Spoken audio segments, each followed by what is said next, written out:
Hello everyone and welcome to Game Club again. And today we are going to be travelling the world in Trekking the World, the game of travel, trekking and, well, the world. Join us as we play and review.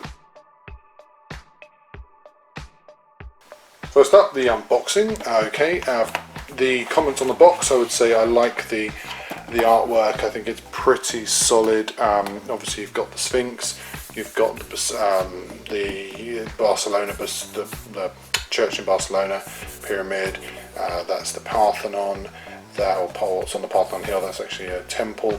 You've got some basils, and then you've got the Eiffel Tower, sorry, Arc de Triomphe. Where am I going? It's late in the day, it's been, well, this is my 14th review of the day, so apologies, I'm a little bit spent.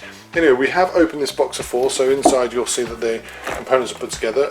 We've got this map, very nice map of the globe. Then we have the Trekking the National Parks, which is the previous game to this from Underdog. Nice bit of promotion there. That's something to do with Underdog and Adventure.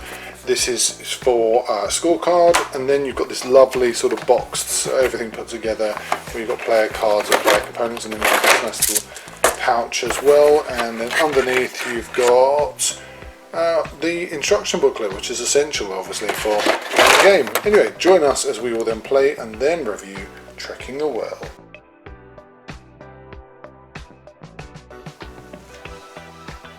So in front of us we can see the Trek the World board. It's completely set up. I've decided to do that so I can kind of walk you through how it's supposed to look at the start of the game and then how you play.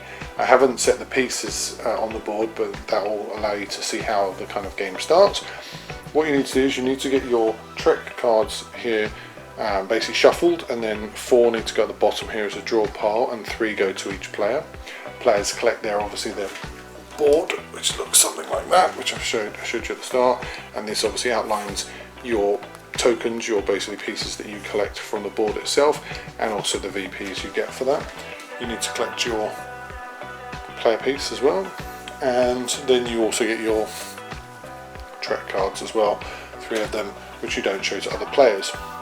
Each player probably should be given one of these, which explains the turn, and is quite useful for understanding how the game is played, but I'll briefly go through that anyway, and it is noted on the board at the bottom here as well, which is very useful. You then have to go through all of the cubes, which are the souvenir cubes. You will, for a 2-player game, you will remove 3 of each of the colours, and for each subsequent game you will obviously have particular removal or particular requirements as well. As you can see on the board, there are +3s and +4s for a 2-player game. I'll just zoom that in so you can see. You can see there's a +4 there, which I'll just, yeah, that +4 there. And just to note, in a 2-player game, you do not put any cubes on there, and that's where you are gaining them from removing those 3 cubes from your draw pile. You then draw them, place them randomly in this bag. You basically draw them out randomly, place them across the board. Then you take, there's 10 of these. These are your regions or your continent cards. You will draw 6 of those, place them on their allotted areas, and I'll explain how you pick those up in just a second. Then the next step is to do the destination cards, which are just at the top there. You will shuffle and draw 4, and then the end 2 will basically, you've got this little pot here with additional victory points, 5 victory points and 3 victory points for drawing those cards, for gaining those cards. And then you've got your what effectively are called the most souvenir tile cards in the corner there. And finally you have your journey cards, which are here as well. They take 1A and 1B and put them here as A and B. There is a preference for the first time play, which is suggested tiles for those. They can be quite useful as well, and it's always good to pay attention to those. So now what happens is you will then, I would recommend keeping the booklet with you. It's pretty simple, the booklet, and to be fair, it's step by step, and it's quite easy to evaluate, so I think that is very useful indeed. But effectively what you do then is you need to choose your locations to start, which are the airports. Now the airports look like this here, and I'll just zoom into one so you can see it. It's that one right there.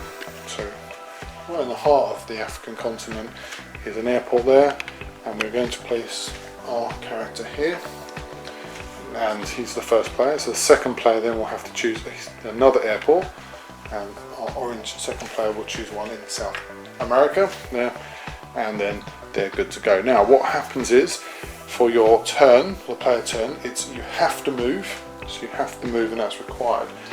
And you will basically look at your cards here, and this is our brown player card here. He's got 3-1-1. He can move up to 5 spaces. If he discards these 3 cards, sorry, he can basically move 5 spaces, but he's not going to do that.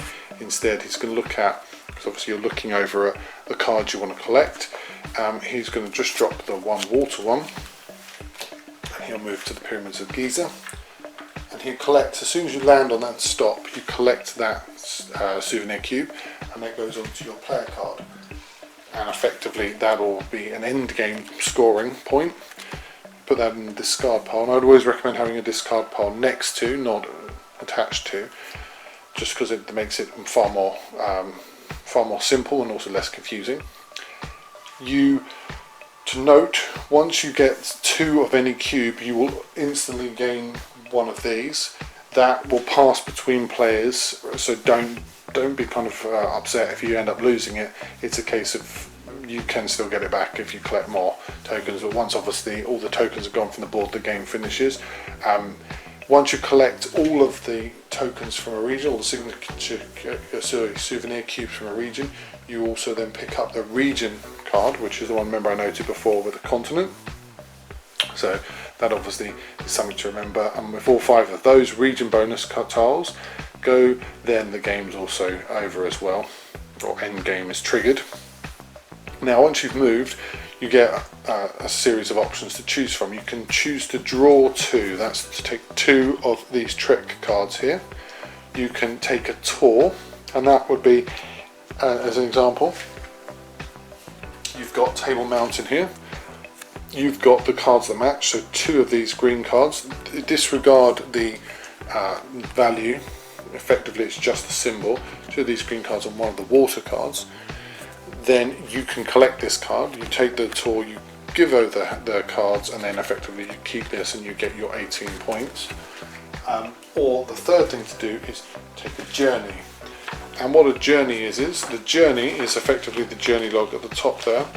And just to note in here, so it does tell you, it does outline this, but I'll show you on here. So what effectively happens in the journey is, if you decide to take this, move to the airport in your region, take any 1 cube from that region, and it shows you a number of cards at the top.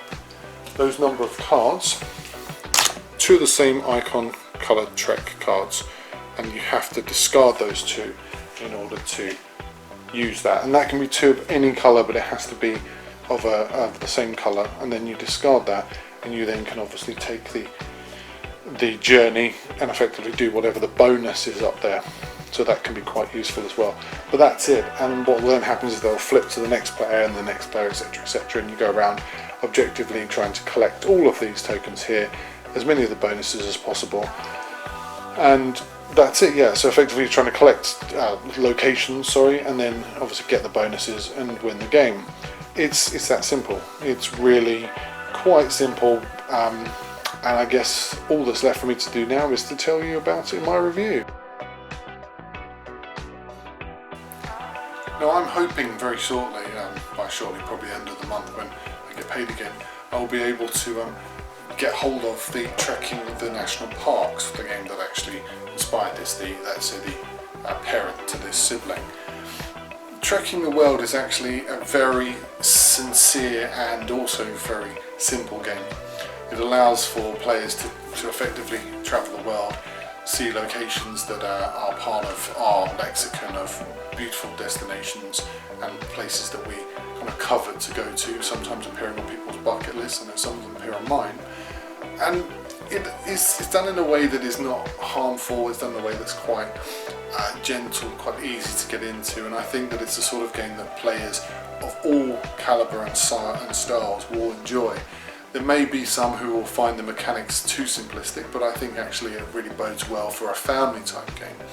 And that is what I think the game is going for. It's trying not to be hostile or difficult or to become kind of this sort of barrier to entry. It wants people to get involved and play it, and that's what I think that the kind of mechanics of it, the process of move, and then you've got the 3 options to choose from, mean that it's quite easy to pick up and not be sort of caught in this really difficult sort of situation of not quite knowing where you go and what you have to do. There are a lot of pieces which I can imagine some would find difficult because they might end up losing, but mostly the game itself is a very well-driven process game that doesn't sort of bode too hostilely to anyone really just getting involved to want to play a quick game. My only negative is that it can be sometimes slightly confusing when scoring, but I think that that's just a case of a game that if you're playing with 4 players, it can sometimes be a little erratic in scoring. So, you know, for me personally, if you're looking for a good holiday game, this is one for you. If you're looking for a good sort of seasonal game like Christmas or Easter, I know Easter's just gone, but Easter next year, this is probably for you as well if you've got the family together. So that was Tracking the World, and really enjoyed it. I'm Simon and this is Game Club, and thank you for watching.